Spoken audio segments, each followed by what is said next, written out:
Hi guys! Today's video, as you already know because you will have seen the title of it before you clicked on it, is all about Crazy Ex-Girlfriend. If you follow me on Twitter, you may have noticed that I developed somewhat of an obsession with Crazy Ex-Girlfriend over the past few weeks. I don't know why it took me so long to start watching it, probably because I was binging Arrow and then iZombie, and I was kind of prioritising finishing those before I got onto it. I had been told by Rihanna over at Rihanna that I would love this show. I had been told by a few people that I would enjoy it. And it wasn't until I was out one night for dinner with one of my friends and she was like, you have to start watching this now. Please watch it so that I can talk to you about it, because she had so many thoughts that I went home and I sat down and I thought, right, I'm going to give the first episode a go. And I did not look back. So today I thought that I would give you my top 5 reasons why you should be watching Crazy Ex-Girlfriend. If you've already watched the show, you can let me know in the comments down below if you agree with these reasons. And if you haven't watched the show, go and watch it and come back and let me know what you think. Reason number 1, and the most obvious reason that you should be watching this show, is the music. The music in this show is fantastic. I just can't properly put into words how much I love the songs from Crazy Ex-Girlfriend. If you're not a fan of musical style TV shows, if musical genre isn't really for you, then you're probably not going to love this show, particularly not as much as I love it. However, if you do like that type of genre, if you do like musical style shows, please give this a shot because the songs are incredible. I actually wrote a blog post this week on my top 5 songs from season 1. I will link that in the description box down below. It was very, very difficult to make that choice, and even after I finished it, I'm still sitting thinking, I think I made a mistake because I should have included this one and I should have included that one. They are incredibly catchy, they're incredibly clever, they tackle some really interesting issues and they just flow so seamlessly through the episodes. The songs never feel like they're sort of jarring within the kind of the rest of the flow of the episode. They fit so naturally and so perfectly in with the story, and they're just a really fun and interesting way to explore some of these characters' sort of feelings and thoughts and anxieties that they're maybe not quite ready to discuss openly with other people in a normal conversation yet. So it's really, really, really fun in terms of the music.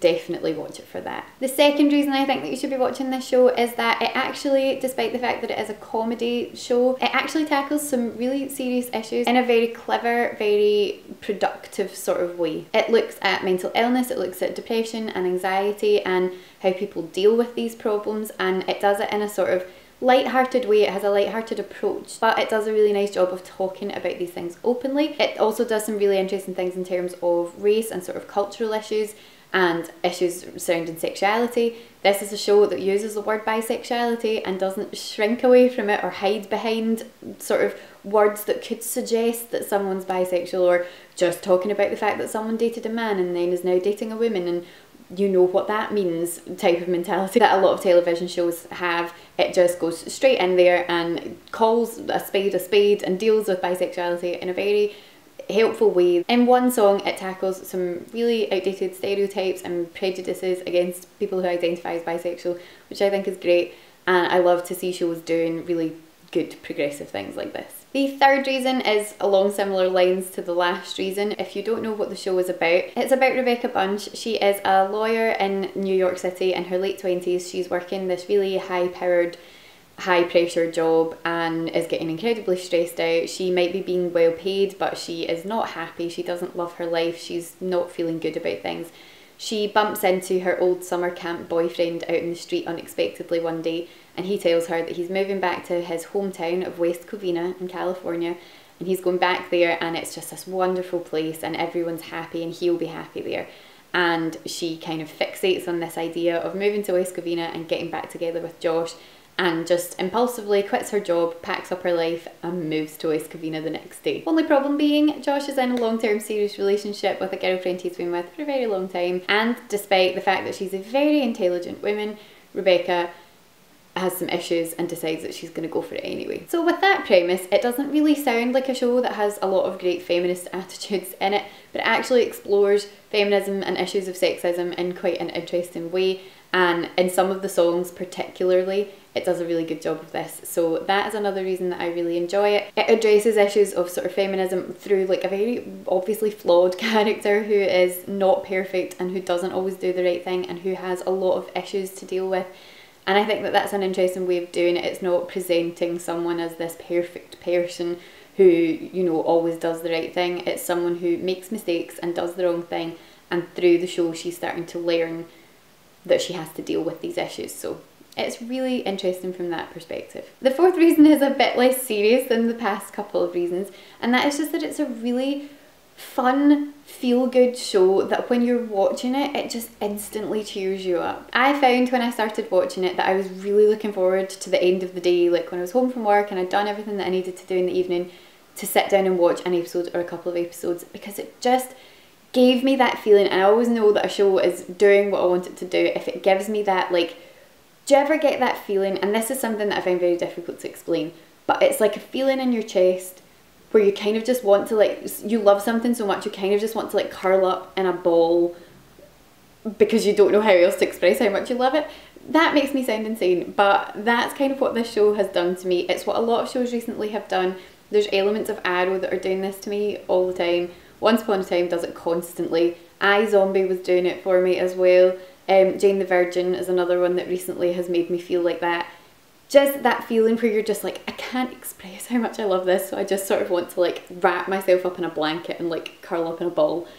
That's what this show makes me feel like, and that's always a good sign. And the fifth reason that I think that you should watch this show is that the acting is superb. Now, I'm sure that that was probably evident from the fact that the rest of the reasons wouldn't really stand up if the acting was poor, but it just is so on point. Every single one of the characters have made me fall in love with them in a different way, and that is through just very, as I say, on point acting, people who know their characters already very well and who work very well together. The chemistry between Rachel Bloom, who plays Rebecca, she's also a co-creator of the show. The chemistry between her and the other actors is just fantastic. They've obviously worked hard to get a cast together that just works really well. Daryl, if you've watched it and you know who Daryl is, I'm not even going to say any more than just Daryl, because that's all that needs to be said there. He's just wonderful. I love Paula. I absolutely love Greg. Oh my god! Okay, I just went to Google someone's name to make sure that I'd said it right, and I've just found something out that I didn't know. I went to Google Santino Fontana because, as I said, I thought, oh hold on, I think that there's part of that I've said incorrectly, and I just googled him just to make sure that I was saying it right, because I love Greg. He's one of my favourite characters in the show, and I've just discovered that he did the voice of Prince Hans in Frozen. Brand new information, and now that I think about it, I really want to go and listen to Love is an Open Door, because he obviously sings in that. Oh, this is so exciting. Anyway, ignore that unexpected rant. The acting's superb. Every single one of them has a fantastic singing voice and acts the part perfectly. Vincent Rodriguez III, who plays Josh Chan, is also excellent. He favourited one of my tweets the other day, which I have to say was quite a thrill. I thought it was one of these situations where it was like a fan account. I posted a link to a guest post that I wrote over on Jossel's blog. I'll link it down in the description box below. And so I'd posted a link to that hashtag and Crazy Ex-Girlfriend and whatever, and he favourited it. And I thought, oh, it'll be like a fan account, but no, it was actually him. He plays the character of Josh perfectly. You can see why Rebecca feels the way that she feels about him. He's very sweet, but there are a lot of issues there that as you watch the show you will uncover and realise that things are not all as they seem. But yeah, acting is just perfect. So I'm just going to leave it there. Those are my top 5 reasons why you should be watching Crazy Ex-Girlfriend. Season 2 is coming back in October and I cannot wait for it. So yeah, let me know in the comments down below if you have watched the show or if you think that you're going to watch the show. Give this video a thumbs up if you enjoyed it, and if you want to see more from me, remember to hit that subscribe button. And thank you so much for watching. I will speak to you again soon. Bye! I might do a Q&A video. In fact, I might just say just now, if you would like to ask me a question, leave it in the comments down below. If I get enough of them, then I will make it